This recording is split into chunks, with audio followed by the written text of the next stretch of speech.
Echoes of the Wendigo.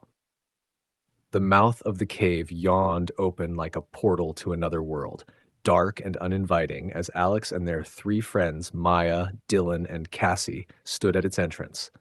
The group had heard whispers of strange happenings in the area, tales of people vanishing without a trace, and guttural cries echoing through the nearby woods. It was Maya's idea to explore the cave. She was always chasing thrills, even the ones that came with warnings. They carried flashlights, ropes, and a sense of unease that none dared to voice. The deeper they ventured into the cave, the more oppressive the air became. The walls seemed to close in, cold and wet to the touch. Stalactites hung like jagged teeth, dripping water that echoed eerily in the void. About an hour into the cave, they came across claw marks gouged deep into the rock. What could have done this? Dylan asked, his voice trembling. Maybe a bear, Maya offered, but her voice wavered, betraying her doubt. Cassie froze, staring at the marks. Bears don't come this deep into caves, do they? The group pressed on, their flashlights cutting through the thick darkness. The passage narrowed and twisted, and soon they stumbled into a large cavern. In its center was something none of them could have anticipated, a crude circle of bones, arranged meticulously as if by some ritual. We should go back, Cassie said, her voice barely above a whisper. No, Maya insisted, though her bravado was faltering. We've come this far. That's when they heard it, a low, guttural growl that reverberated through the cavern, chilling them to their cores. Did you hear that? Dylan hissed, his flashlight shaking. The growl came again, closer this time.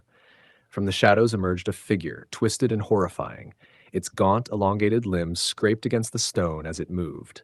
Its face was a ghastly mask of decayed flesh with hollow, glowing eyes that seemed to pierce their souls. The Wendigo, Cassie breathed, her childhood fears realized. The creature let out a piercing shriek and lunged. The group scattered, their panicked screams swallowed by the cavern's oppressive silence. Alex bolted down a narrow passage, the beam of their flashlight bouncing wildly. Behind them, the guttural cries of the Wendigo grew louder. They stumbled and fell, the flashlight skittering out of their grasp.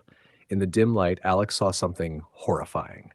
The skeletal remains of someone less fortunate, their hollow eye sockets staring up in eternal terror.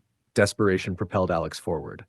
They could hear the others screaming somewhere in the distance, their voices abruptly cut off one by one. The cave twisted and turned, disorienting Alex further. Eventually, they found themselves back in the central cavern, where the ritualistic bone circle lay. But this time, the bones were no longer still. They moved, rearranging themselves as if alive. A shadow loomed behind Alex, and a voice, low and guttural, whispered in their ear, "You are not supposed to be here." Alex turned, slowly, heart pounding. The Wendigo's face was inches from theirs, its breath rancid, its eyes glowing with malevolent hunger. The last thing Alex saw was the creature's jagged teeth descending. Days later, hikers found the abandoned flashlights near the cave entrance. No trace of the group was ever found, except for a new set of claw marks gouged into the rock, deeper than before. The Wendigo had claimed more prey, and its hunger was far from sated.